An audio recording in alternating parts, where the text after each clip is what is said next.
Entrevista realizada dentro del seminario Comunicación y Cultura de Paz, celebrado en la Facultad de Comunicación de la Universidad de Málaga los días 27 y 28 de enero de 2011.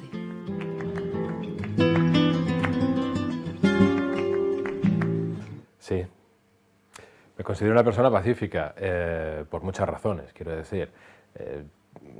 Entenderte como alguien pacífico no significa solamente ser una persona tranquila, amable, cordial con tus amigos y los desconocidos, sino también el hecho de trabajar de manera activa en tu día a día, de manera cotidiana, en tus relaciones, en los conflictos que vives cotidianamente. Ya no estoy hablando de los grandes conflictos, pues intentar resolverlos de una manera creativa, fuera de la violencia, y siempre planteando un modelo de diálogo que de alguna forma haga del conflicto algo constructivo. Entonces, creo que lo hago así, me siento así, y además es que mi carácter es pacífico y amable.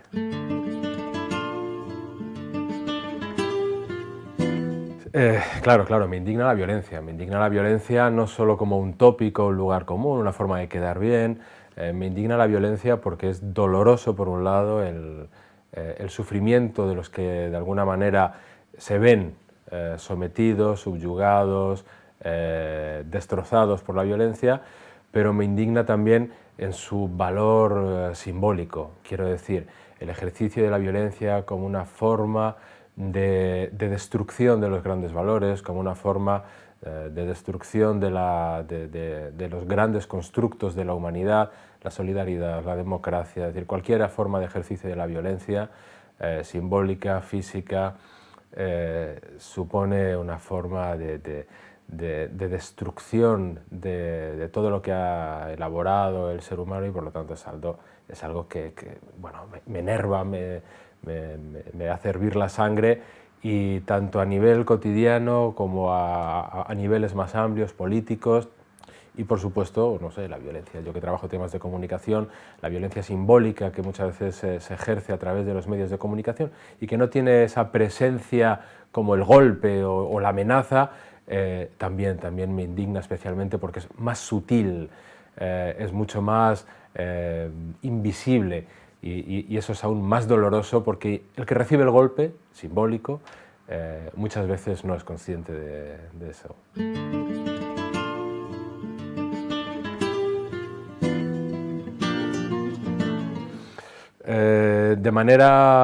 Dentro de la profesión, dentro del trabajo que desarrolla la facultad, tenemos de alguna forma, y en concreto yo hablo de tenemos porque al fin y al cabo en la universidad formamos grupos de trabajo, equipos, y actividades relacionadas con cuestiones académicas, es decir, en la docencia, en el día a día, la intención es lógicamente evidenciar que la comunicación es un elemento constructor de paz.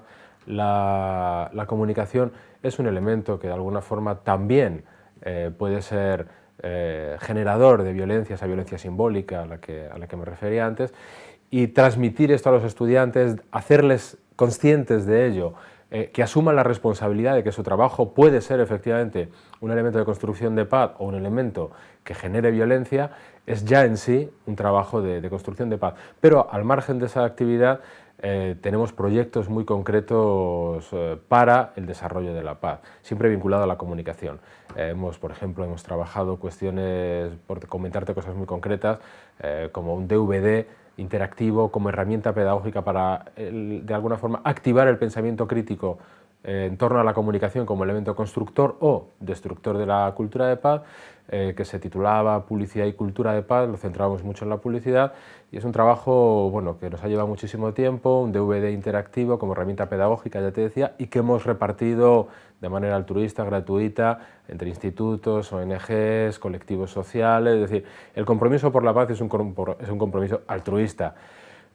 Proyectos de otro calado, proyectos de investigación a largo plazo.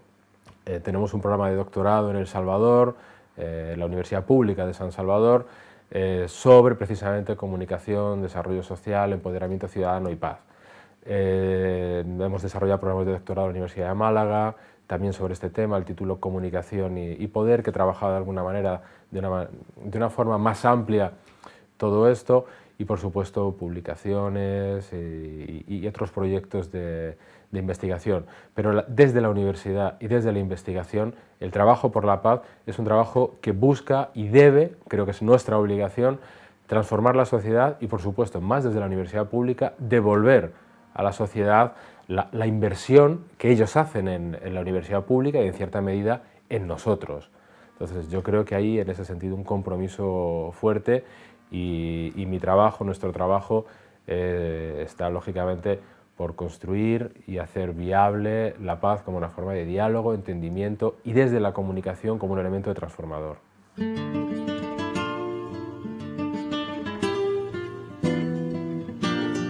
Es una pregunta amplia, o sea, compleja y muy difícil. Depende, es decir, si yo contesto como ciudadano europeo, los retos de alguna manera por construir la paz aquí en Occidente son sobre todo de una naturaleza muy distinta a la que podría responder si yo fuese un ciudadano latinoamericano, o africano o asiático, sin duda. Desde la perspectiva de un ciudadano de Europa occidental, los retos son básicamente el control que ejerce el poder económico y político en la difusión de una determinada información y la construcción de los imaginarios que de alguna manera nos ayudan a convivir y organizar nuestra relación con los demás y con las instituciones que también son las que rigen, marcan nuestra forma de vida. Ahí está la clave aquí en Europa y en Occidente. No nos enfrentamos a una violencia real en el sentido de alguien que va amenazándonos con una pistola, una porra. Nos enfrentamos a un tipo de violencia ejercida desde los medios de comunicación en la que se transmite un tipo de discurso que contiene un imaginario que impide de alguna manera que los ciudadanos construyamos un imaginario propio sobre las grandes cuestiones que nos afectan, que es la paz, la solidaridad, el desarrollo, la felicidad, el amor. Esos imaginarios que transmiten los medios no los hemos construido los ciudadanos, nos vienen dados, y nos vienen dados de una manera única, homogénea, monolítica, casi sin discusión, de forma que asumimos ese discurso como propio, esos imaginarios como propios, y son, sin embargo, esos imaginarios los que favorecen los intereses del poder. Nosotros nos convertimos a partir de ese momento en agentes de los intereses del poder. Y es una forma de ejercer la violencia en tanto en cuanto nosotros somos esclavos de los intereses del poder político, económico y mediático. Es decir, es sobre todo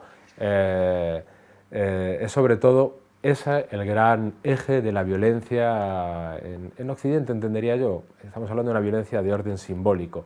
Claro, dentro de esto, si profundizamos un poco más, este discurso que busca beneficiar al poder a través de la construcción de un imaginario como único posible, lo que da lugar, hablo en términos muy amplios, generales, intentando resumir, es ahora mismo, no siempre ha sido así, ni tiene por qué ser así dentro de 5 años, es una especie de cultura del miedo.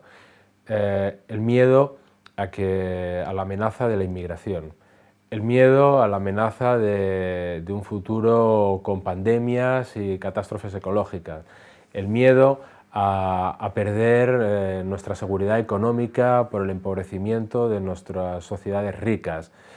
Esto nos lleva sin duda a una forma de sociedad en la que no hay convivencia, no hay cooperación, no hay colaboración, sino hay una mirada hacia el otro como una amenaza permanente. ¿Es él el responsable? ¿Será él el que me va a impedir, ¿no?, ser feliz el día de mañana? Vivimos en una sociedad paranoica, construida así desde los medios de comunicación, y aunque efectivamente hay resquicios, hay medios alternativos, hay una labor permanente de zapa y de destrucción por parte del poder hegemónico de esas alternativas o de esas opciones que son activas, no cabe duda, pero que necesitan una toma de conciencia por parte de la ciudadanía para que esa construcción de los imaginarios sea colectiva, entre todos, colaborativa, y que la paz de alguna forma dé paso a esa cultura del miedo.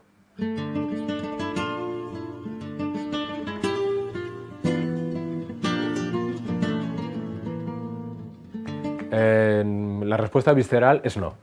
Es decir, no creo en un compromiso real. Tiene matices. Es decir, hay un compromiso algunas veces interesado, políticamente correcto, pero no veo un compromiso real que significa un trabajo a largo plazo. Hay trabajos muy puntuales relacionados con momentos concretos, con situaciones determinadas, y eso que te comentaba, lo políticamente correcto, que bueno, en algunos casos los partidos políticos pues quieren manifestar ante los ciudadanos para ganar votos, en definitiva.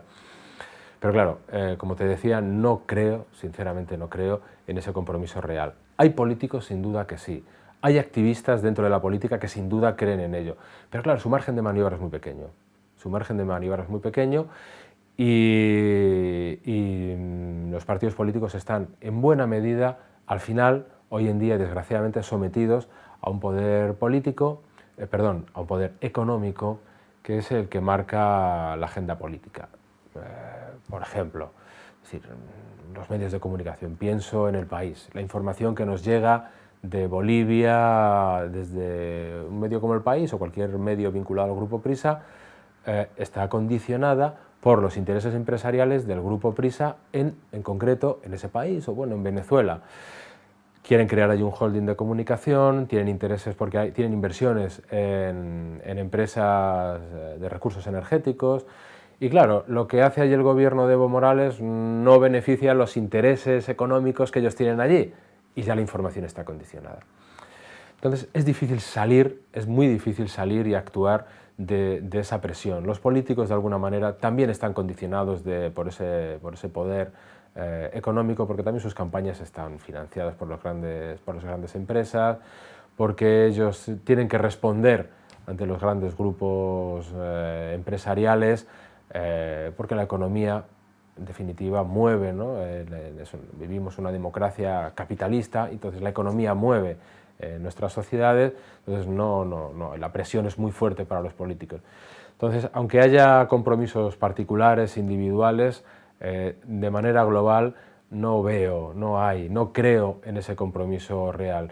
Entiendo más que es la sociedad civil, el movimiento de la sociedad civil, la que debe actuar como lobby, en el mejor sentido del término, en el más amplio, para presionar a los políticos y obligarles a que no se arrodillen ante los poderes mercantiles y sientan de alguna forma la presión de la sociedad para trabajar por la paz.